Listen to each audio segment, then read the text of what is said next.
Hello everybody and welcome back to Critical Rocket with the Phoenix Hawk gameplay video. Now this is the PXH-1, the standard Phoenix Hawk. Made some very minor changes to it, up the armour on the arms to max and the legs a little bit, and up the engine from 270 to 275. Outside of that, double heat sinks and endo steel.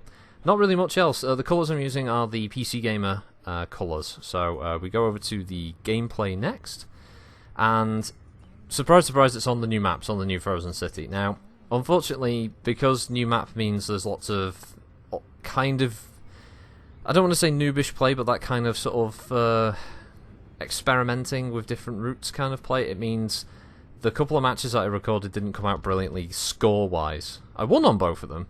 The first match I recorded was just boring.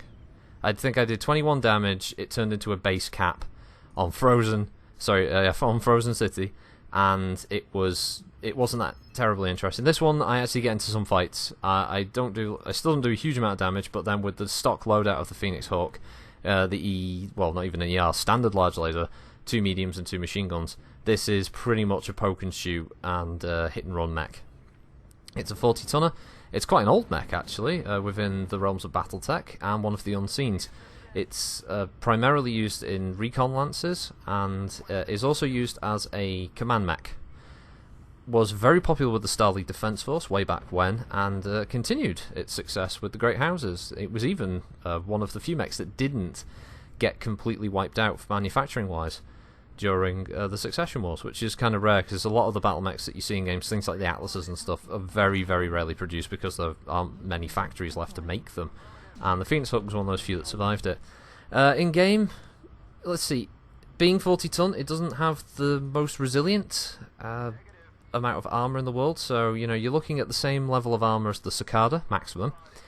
It doesn't have any of the Cicada's advantages, though, in that respect. Although it's fast, with the standard engine that it comes with, 270, it's still running at about 96 kph. The one I put in gets me up to about 99.7 or something around about that area. So, with a big dock-off XL engine and, you know, speed tweak, you're going to be going pretty fast, which is going to make the Phoenix Hawk a more attractive mech for you to want to pick. Major downside, I'd say, with the Phoenix Hawk, all the weapons are in the arms. Ballistics, at least in the one variant, the ballistics are and the energy points are in the left and right arms. So don't worry about your torsos, because you're not going to be zombieing this thing. Pretty much the only thing in the torsos are the jump jets, and I suspect people are either going to rip them out or they're just going to move into the legs. Regardless, the mech is very, very reliant on those arms. The other problem is, although the right arm is slightly higher, I think the left arm might be slightly lower, so you can hit situations where you try and fire and one will hit the ground, one will go slightly over and hit the target. But it's a slight, it's a bit of a clan-like mech with the low-slung arms. You always have to be aware of that. The other downside is the Phoenix Hawk is extremely tall. It's probably one of the tallest mediums now in the game with the rescale, and there'll probably be a lot more about the rescale later on with the streams and such. But yeah, you have to be aware of the Phoenix Hawk. It's tall and thus has a very distinct silhouette, so you can be spotted at distance. So the speed is going to be your best advantage with this thing.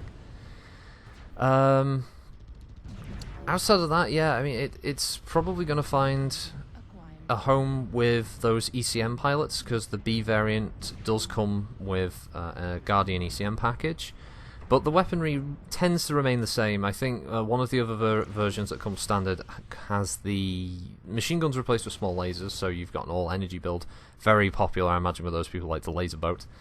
And obviously the B variant is largely the same thing. I think it adds the Guardian ECM and a PPC, so a bit more focused on, again, high energy damage with a sniping option.